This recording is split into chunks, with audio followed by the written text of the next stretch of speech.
Ya, dalam selebaran yang kemudian dikirimkan via WhatsApp itu kan ada PKB ya. Bukannya hari ini PKB memberikan dukungan kepada Ridwan Kamil. Ini maksudnya apa sih? Apakah kemudian besok menarik dukungan ke Pak Anies? Bagaimana? Iya, kalau sebaran itu kan kita nggak tahu siapa yang menyebarkan dan siapa yang membuat. Jadi kami juga nggak bisa mengklarifikasi hal itu. Tapi yang pasti dari kami sendiri belum ada rencana untuk yang ada tertera di dalam poster itu. Tapi yang jadi perhatian kami hari ini adalah ya bahwa ada peluang dan izinkan kami untuk bisa tetap istiqomah dalam berjuang gitu loh. Dalam waktu 24 jam ke depan ini. Oke, kalau Mas Umam sepertinya melihat ini bagaimana? Apakah ini hanya isu saja dibuat untuk mendorong Pak Anies untuk semangat ini mencari kendaraan politik? Ataukah memang benar adanya? Ya, tampaknya masih ada upaya untuk menyempurnakan ikhtiar di detik-detik terakhir, praktis tinggal 24 jam, karena besok jam 10 penutupan di tanggal 29 di KPUD. Tetapi kalau misal kemudian PKB memiliki inisiatif untuk mencalonkan Mas Anies, maka ini akan menjadi sebuah uji nyali yang cukup serius bagi PKB. Apakah PKB memiliki keberanian untuk melakukan itu?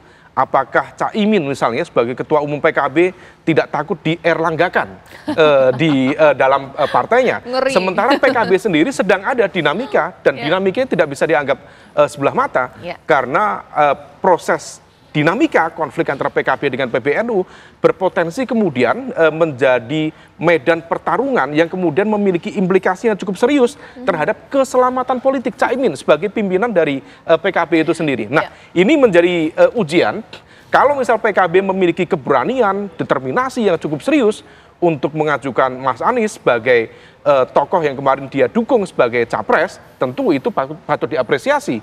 Tetapi kalau misal tidak, ya ini sebagai sebuah realitas yang sudah kita duga sebelumnya, bagian dari baku atur, karena memang banyak pihak yang tampaknya sudah melakukan langkah-langkah yang sudah disepakati bersama, dan kalau misal tidak, mungkin akan ada yang main kayu lagi di belakang panggung.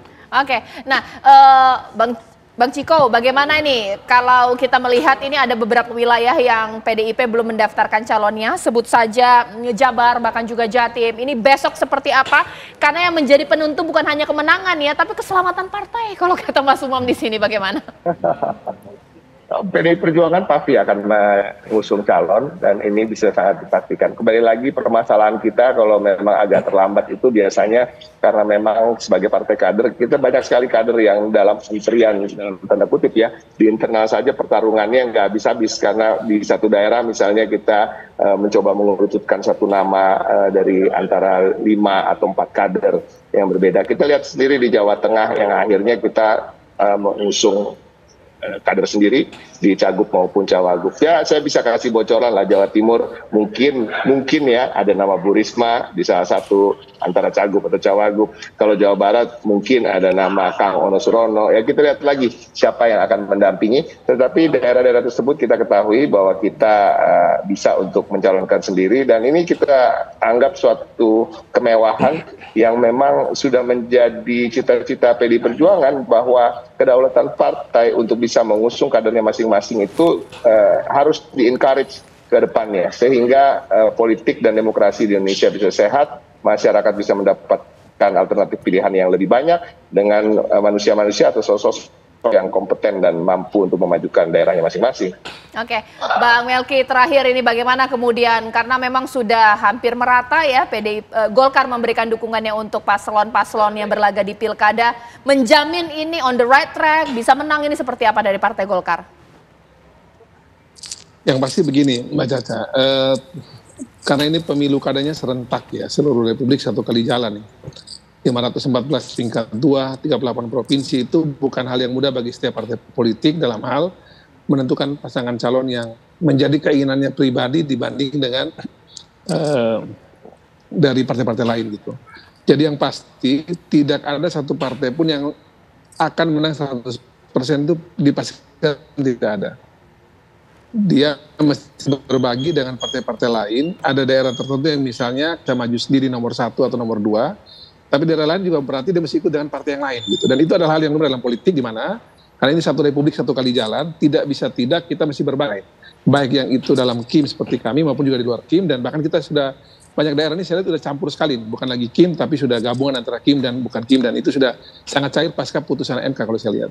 Nah karena demikian itu menjadi ceritanya, tentunya kemenangan dalam pilkada itu bukan lagi kemenangan elektoral hanya sekedar di satu daerah saya menang atau tidak gitu.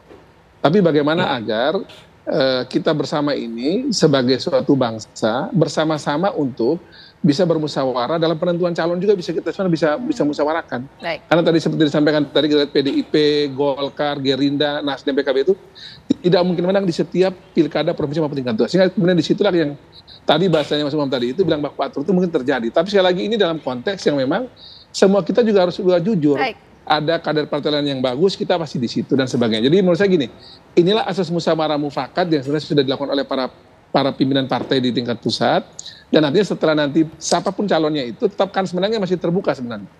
Jangan dipastikan bahwa nanti misalnya calon ini dianggap underdog saat ini, dia kemudian tidak mungkin menang. Sekali lagi banyak cerita sejarah di politik Indonesia ini yang kita anggap dia underdog, kita anggap dia itu sebagai pelengkap, tapi mungkin saja dia bisa menang gitu.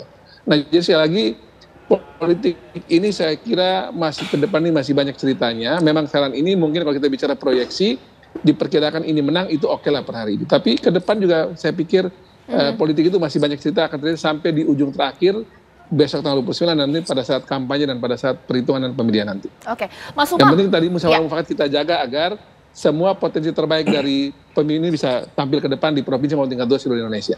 Oke, Mas Umam ini besok apa yang akan terjadi? Apakah ada kejutan lagi, akrobat politik lagi, dan atraksi akrobat ini memuaskan rakyat atau jangan-jangan masyarakat jadi pesimis lihat calon-calon yang dicalonkan oleh partai politik? Ya, kalau misal kita lihat perkembangannya per hari ini, tampaknya pengkutuban sudah mulai terjadi dan proses itu sudah masuk dalam finalisasi. Misalnya yang terjadi di Jakarta, saya pikir sudah final. Jawa Timur yang diharapkan misalnya PKB dengan PDIP bisa bersatu untuk melakukan potential challenge gitu ya kepada dominasi kekuatan Bu Hovifah dengan Mas Emil, ternyata juga tidak terjadi. Sementara di Jawa Tengah sendiri tampaknya juga semakin kuat koalisi Kim Plus di sana, dan rasa-rasanya tidak akan ada lagi kejutan meskipun dengan komposisi kekuatan yang ada, maka prediksi kemenangan tampaknya juga sudah mulai mudah terlihat. Sehingga kemudian kompetisi yang seharusnya itu terlihat ada daya saing yang cukup kompetitif, rasa-rasanya ini kok tidak begitu terlihat. Dan potensi kemenangannya ke siapa? Masing-masing wilayah sudah punya prediksi yang jauh lebih kuat sebelum pilkada akan dilaksanakan di November nanti. Oke, kalau Mas Semi bagaimana ini? Kira-kira apa yang mungkin bisa disampaikan oleh para pendukung Pak Anies yang mungkin menunggu besok Pak Anies akan mendaftar. Tapi juga kalau tidak mendaftar ya ini juga jangan kecewa juga ya, ini bagaimana? Prinsipnya gini, dah maju atau tidaknya Mas Anies itu memang bukan karena keinginan beliau semata. Ini adalah undangan dari partai. Dari semenjak periode pertama di Gubernur DKI Jakarta itu semua karena undangan dari partai. Begitu juga dengan di Pilpres. Jadi Mas Anies ini adalah orang yang ingin bekerja, bisa bekerja di luar maupun di dalam pemerintahan, Mbak. Di luar pemerintahan dia pernah membuktikan untuk bukan Indonesia mengajar. Dia mengentaskan disparitas kualitas pendidikan yang ada di Indonesia. Dan pada saat di Jakarta, pada saat di kementerian juga dia bergerak di dalam pemerintahan untuk melakukan perubahan-perubahan yang ada di dalam pemerintahan tersebut. Jadi nggak masalah sebenarnya Mas Anies mau maju atau enggak. Tapi bila memang masih ada waktu ke depan dan bila memang ada suatu peluang, ya kita bisa lihat ke depan ada perubahan-perubahan yang terjadi dan dinamika di politik ini kan bergerak dengan cepat menit per menit, jam per jam.